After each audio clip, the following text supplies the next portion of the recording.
क्यों मनाते हैं? क्योंकि आज सभी असुरक्षा का अनुभव कर रहे हैं, असुरक्षा का भय सता रहा है। और इसीलिए टॉपिक ये रखा है कि संबंधों की सुरक्षा से समाज की सुरक्षा। हम उंगली उस तरफ करते हैं, समाज सुरक्षित हो, देश सुरक्षित हो, पूरा वर्ल्ड सुरक्षित हो, हर चीजों से। आप देखिए पर्यावरण से या और भी कई बातें हैं कि जिसके आधार पर हम देख रहे हैं कि चारों तरफ असुरक्षा का वातावरण बना हुआ है। और उसमें भी अभी अभी जो सुनने में आ रहा है, देखने में आ रहा है, या हर एक अपने परिवार के अंदर या जीवन के अंदर अनुभव कर रहे हैं कि एक दूसरे से भय लग रहा है। संबंधों में माता पिता को बच्चों से भय लग रहा है, पता नहीं बच्चे हमें रखेंगे, हम वृद्ध हो जाएंगे फिर हमें संभालेंगे या हमें कहीं छोड़ देंगे, अकेला छोड़ देंगे, हमें बिल्कुल जैसे अनाथ होते हैं, अनाथ करके रख देंगे। पता नहीं उनका कैसा व्यवहार होगा हमारे साथ।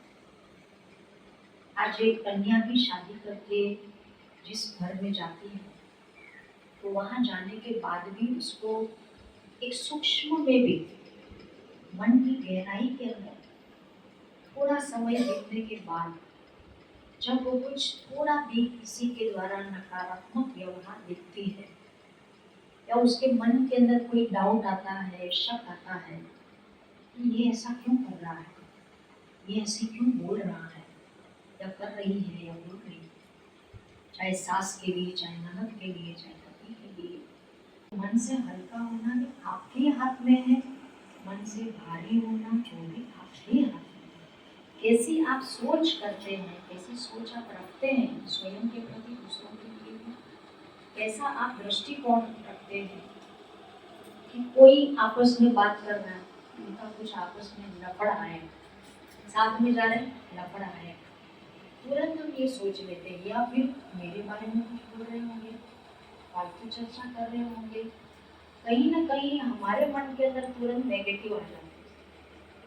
तो हमें ये ध्यान रखना है कि मेरे अंदर किसी भी रीति से नेगेटिव बातें ना आए। जैसे अभी भी मेरे आगे जो भी एक परीक्षा आई, एक शरीर के व्याधि की कहो, जो भी कहो, कोई कहता है कि आप तो छोटेपन से शायद आप लोगों के मन के अंदर भी ये विचार आया होगा या आ रहा होगा कि छोटेपन से अगर ये इतना अच्छा पवित्र जीवन जी रहे, शुद्ध आहार ले रहे हैं, अच्छे विचारों में रम रहे हैं, फिर इनके आगे बीमारी क्यों?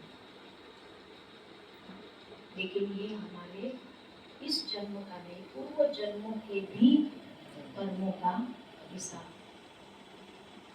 ये 8 महीने के दौरान जो भी हमारा ट्रीटमेंट चला, साथ साथ में ये भी इसीलिए उदाहरण देना चाहती हूँ अपना प्रैक्टिकल अनुभव के आधार पे, कैसे हम अपने मन की सुरक्षा करें, मन को सुरक्षित रखें नकारात्मक विचारों से। तो एक बार भी परमात्मा को उल्हाना नहीं दिया, उनकी शिकायत नहीं की, ये भगवान ये दुख दर्द क्यों दिया, मैं तो आपको ही याद करती रहती थी, इतने सालों से आपके लिए ही मैंने जीवन समर्पित किया है, फिर मेरे आगे ये बात क्यों आई? नहीं, बिल्कुल, क्योंकि मैं जानती थी यहाँ पर जो आध्यात्मिक ज्ञान दिया जाता है उस आधार पर मुझे बात पक्की समझ में आ गई थी और आ रही है। और दूसरों को भी हम यही बात बताते हैं कि कई लोग ये भी बात सुनाते हैं कि मेरे जीवन के अंदर ये चीज क्यों, जबकि मैंने किसी का कुछ बिगाड़ा नहीं। વૈષ્ણવ તજજ્ઞ અનુભવી વક્તાઓએ આપણને ખૂબ સરસ માર્ગદર્શન કર્યું. મારે વધારે કશું નથી કે હું રક્ષાબંધનનું પર્વ છે અને આપણને આપણા મનની રક્ષાના ખૂબ સરસ સૂત્રો એમણે આપણને આપ્યા. એક વસ્તુ કેવી હોય તો એટલી જ મારે નાનકડી વાત કહેવાની છે કે આપણે એમાંથી એટલો જ બોધપાઠ લઈએ કે મન કે હારે હાર અને મન કે જીતે જીત.